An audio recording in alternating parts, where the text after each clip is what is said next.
Postponed, he was a 4-time Group 1 winner, champion racehorse. There's so much to say about Postponed. I mean, I think everyone who follows flat racing and follows racing in general know all about him.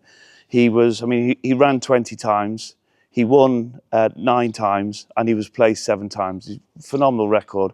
He won over a Maidan, and many things we liked about him. When we first saw him, because he's by Debar, we weren't sure how but he's conformationally built, very correct for jumping. He has great rhythm. He has a very good trot to him.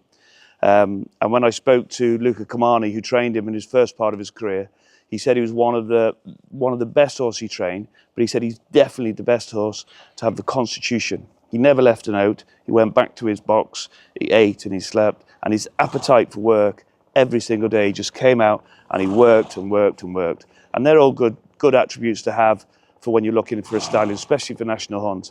You know, and he had the attitude to race on to his 6 years old. His profile as a racehorse is always a mile and a quarter, mile and a half horse. So straight away, he fits the bill as far as he had the temperament and the stamina and precocity to win over Group 1 at a mile and a half. He's got speed. He could breathe. He could do everything right in his races. So that was straight away one thing. And then you're looking at his prognosy, see what's coming through.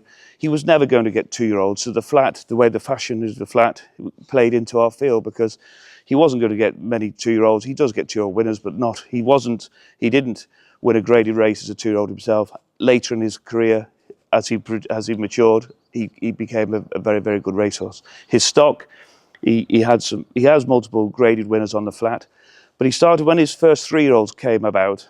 Obviously, the national hunt trains were starting to pick them up off the flat track, and he started getting winners. And at the moment, he's had 14 national hunt runners. He's had 9 individual winners, and he's had 5 black type horses. It's a phenomenal stat. But we look at all the stock, a lot of stock by him, and they just look like jumpers for us. You know, and they're out to some of the flat mares. And the other thing I think not many people realise is he covered just over 100 mares his first season.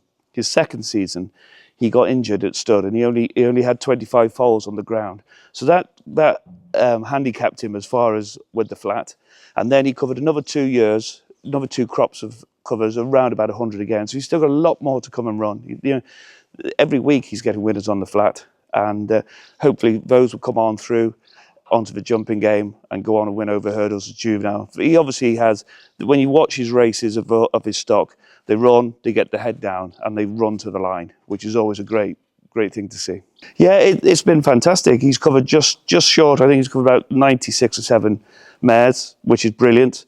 And obviously we get the support because the Potter family and ourselves, James and Potter Limited, and us, on the Yorton and the Futter family, we own him together in partnership. So James and Gina got some fantastic mares.